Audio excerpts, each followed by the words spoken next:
Hello, Reignite family. Merry Christmas to everyone. I hope you have some great plans to relax, re-energize, and reconnect with family and friends. This video is all about tips on how to talk to people at the parties, around the Christmas table, dinner table, festive season. You're going to have an opportunity to talk to a lot of people. Now, I'm no expert, so take what I say or not, whatever you want, but I think I have some good tips to talk to people that aren't necessarily like-minded. The most important point that I have realized recently is that there is a reason why people are very scared or adamantly against opening their eyes to the corruption and the truth and the lies of the mainstream media and our government and things like that. And it's really actually quite simple. And once you understand this, it might make it easier for you to understand these people and actually be able to talk to them without it becoming an argument. And that point is that not everyone wants freedom. It's crazy to think about it, but actually freedom is a huge responsibility. It means that you are in charge of your own decisions, that you have to be accountable for your own decisions, that you have to make your own decisions on a daily basis. And this can be really overwhelming. It actually sometimes is easier to put your trust in someone else, like the government, to tell you what to do so that you can blame someone else. So you might think that it's inherently obvious that everyone wants freedom, but actually they don't. I know for a fact that freedom can be very overwhelming. So understand that these people, they aren't purposely trying to fight you. They aren't purposely trying to not see the truth. It's just that once they see a sliver of truth, once they open that door just a little bit, they know that it's going to take months of realization and months of potentially being quite depressed. When you realize you've been lied to your whole life, imagine if you're in your 40s and 50s and you have to go back into your life and realize that you've fallen for a lot of things. It's very overwhelming. I know for a fact it took me months to get over finding out about some of the pedophilia behavior and just the disgusting pornography industry and the sex trafficking industry. I was literally depressed for months, and then I had to find a way to compartmentalize those truths and move on with my life and recognize the truth of what actually happens, but also realize that I can't do anything about it right in this moment, but hopefully one day I can. So that's tip number one. Not everyone wants freedom. Tip number two is the way that you communicate with these people. Even if they get aggressive, it's so important that you keep your cool if you can. I suggest having 3 or 4 really hard-hitting facts about the things that you're most passionate about, facts that cannot be disputed, facts that you can actually send a resource to that person, whether it's an article or a video. Just having 3 or 4 in your back pocket ready to bring out whenever you need to. But really, the only thing a lot of us can do is plant a seed and hope that their curiosity gets the better of them.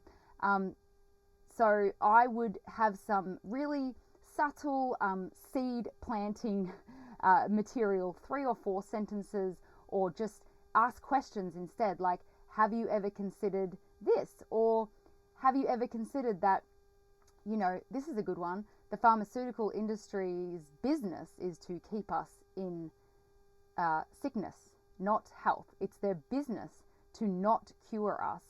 So why all of a sudden would we trust them so much? You could talk about a lot of things. I won't go into too much detail. You're going to have to come up with that, because at the end of the day, we all want to be critical thinkers. We all want to do our own research. And if you say things that you don't understand, then you won't be able to back them up, and you're going to just end up losing that particular opportunity to talk to that person. The third thing is, at this point, the vaccine mandates are, almost over in a lot of countries. So, you might even consider staying away from the vaccination topic and just talk about the coercion of it and the censorship of anyone who talked, differently to the mainstream narrative. You might also want to consider mentioning the cashless society and the digital ID, this is something that hasn't been claimed to be a conspiracy yet, and they haven't labeled it as far-right extremism yet. So if you can get a few facts about that, I think that would be really great. And I will put a link in the description of this video, because we have a documentary that is really good, and you can write some great notes about the digital ID and the cashless society.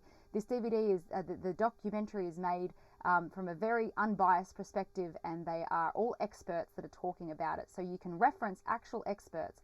So I'll put the link in the description. It's step 14 of the global walkout. There's also a printout there with some really great points that are just so obvious. And whether you're left, right, black, white, Catholic, Christian, Muslim, I think that we can connect with almost anyone on the digital ID and cashless society. And I've said this before, but I'll say it again. We are actually on the front foot with this, because we know it's coming. We know it's coming, and I really suspect it will be next year. In the first half of next year, something big will happen with this. So everyone that we talk to, we don't have to, convince them of our side, or, educate them to a high level. But if we just plant seeds about the danger of the digital ID, and you could say things like, it's going to be sold to us as a voluntary thing. They're going to say it's really convenient, and on the outside, it is going to be really convenient. I mean, imagine having one card or one app on your phone that had everything in the one place.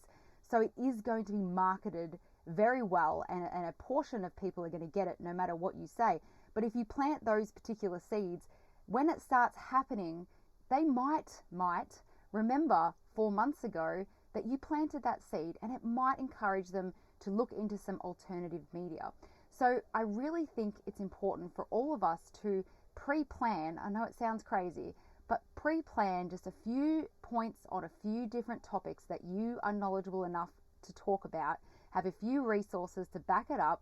The documentary is there as well, so if you can convince someone to watch that, that would be great. But I really think we can get stuck in the mud if we talk about anti-vax stuff at the moment, unless you have personal experiences with adverse reactions and things like that. That's pretty powerful. But I really think if we can get on the front foot of the digital ID thing, when the time comes, we're going to have an invisible community that will actually emerge when they start to try to bring in this digital ID. If we can plant enough seeds, then our community is going to grow by millions when they try to bring in these things. And it's going to be global, and we're all going to be together on it, left, right, black, white, up, down, whatever, all ages, all industries. No one wants to stop cash jobs. No one wants to stop putting banknotes in their grandkids' Christmas cards and things like that. So we can just use really simple examples. And when we have a cashless society, if we have a cashless society, the banks are the ones who are going to benefit the most. And to be honest, no one likes banks. They're already, billionaires, and they take advantage of people all the time. And everyone knows that it is controlled and it is really corrupt in that way.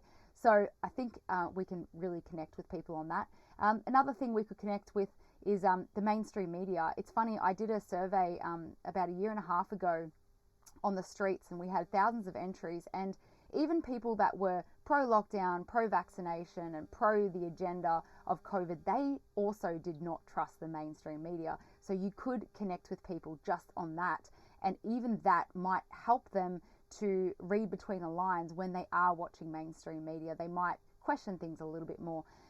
So anyway, that's pretty much all of my tips. I hope it helps someone out there, and I would love to hear some stories of, people having good conversations. And remember that, these people that you love and have been friends with in the past, one day it's going to be so obvious that no one will be able to deny it. And they will remember that you tried, and they will remember that you were kind to them, you were sympathetic even when they were name calling you.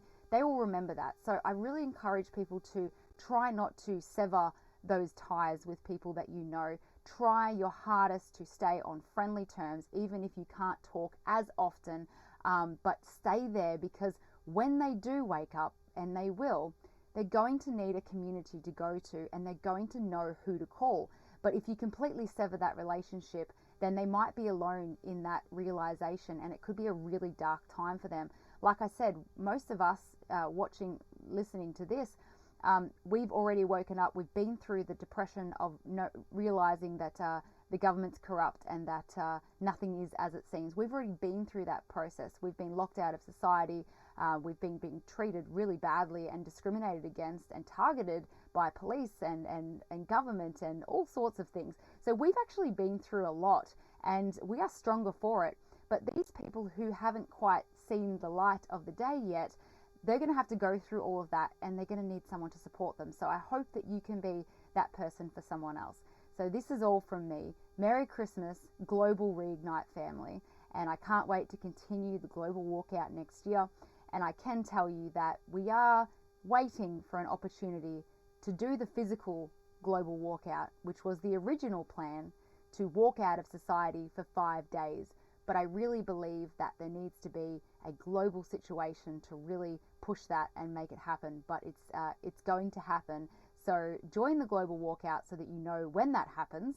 And we have a great global network now, and it's really exciting to do initiatives on a global level. Thank you all for supporting and doing what you can.